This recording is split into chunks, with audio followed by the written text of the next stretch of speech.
This is an overview video for potential buyers of property, especially first-time buyers, but any buyers.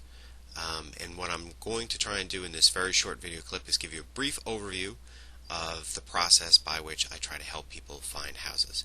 And I think a lot of people are confused about the process. Certainly I get lots of questions about it all the time. This will give you an idea of my take on the process. I'm going to try to do it pretty quickly in a couple of minutes. And if you have any other questions, feel free to reach out to me through the blog. So to start the process, what we try to do is we start with your goals. And a lot of people don't necessarily think about what their goals are, but they usually have them. You know, it's about the commute, it's about the schools, it can be about taxes, and those are sort of the high-level things that you're trying to achieve. Capital preservation, investment, speculation, all those types of things. Then we go in there and we review the needs. This part most people have pretty much down. How many bedrooms, how many baths, how much physical space.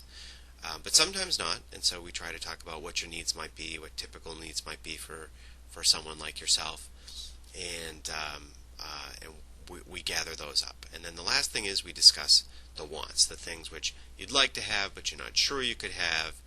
They tend not to be deal breakers, but they might sort of tip the scales in the favor of one property if it had that certain feature. And so then we have goals, we have needs, we have wants, and that allows me to develop a pretty good picture of what it is that you're looking for. The next step for me is I go out there and I look at past sales, and I try to see how many candidates there are that actually fit your needs that have sold over the last year or so. If it's a pretty good sized number, then it means that there's probably going to be some more coming on in the market, and we're going to have a pretty successful search. If there's not so many, then that's really a time when I go back and I start to discuss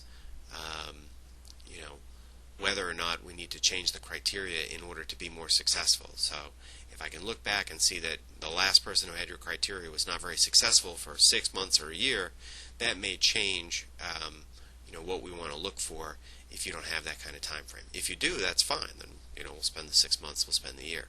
But a lot of people do not. A lot of people are looking for this in a shorter time frame, and we want to make sure that what you're looking for is not a needle in the haystack, but it's actually something that's possible, it's tangible, it's even likely to show up in the marketplace in a pretty short amount of time. What the percentages might be, then we go out there and we review the properties that are online. We discuss them. I try to set some expectations about them. A lot of times when I'm looking at an MLS sheet, I see things that most people do not see, and again, by figuring out what those things might be up front, it tends to save everybody a lot of time. And time is money, so if I can save you time, then ultimately that makes everyone happier. But we like to have a pretty good idea of what we're going to find when we go out to the property. But I'll be the first to tell you that when you go out and see these properties, a lot of times they look pretty different up close than they do online, and that's a pretty common refrain that I hear from buyers. So we're not really at the point yet where you can shop for a house on the internet. That day may come, but it's not coming all that soon.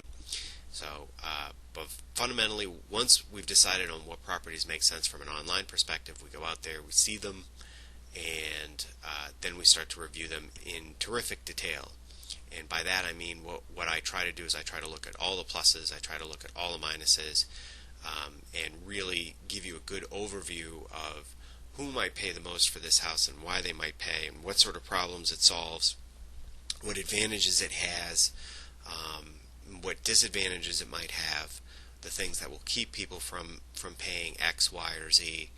And that hopefully will give you a much greater understanding of the marketplace and what it values, and give you ideas about your own house when we finally get to that you might want to do down the road to improve its value. But fundamentally, understanding how housing works is a key part of this process, because what I'm really trying to do is not just have you make a good decision. That's great, but fundamentally I want you to have the confidence in the decision that you're making, irrespective of what my particular opinions might be on the property. As long as you understand the property and it still works for you, ultimately that's what's going to give you the greatest amount of satisfaction with the property, with the purchase. Fundamentally I'm trying to get to there without any surprises. So housing is a fairly complex product. There are often surprises, but what we try to do is we try to get you there with as few as possible. Thinking through the goals, needs, and wants will save you time and improve the outcome of your purchase process. Each property can be a learning moment which will help protect your investment and increase your satisfaction. And fundamentally, the more you know about housing and how it works and how it functions, the happier you're going to be.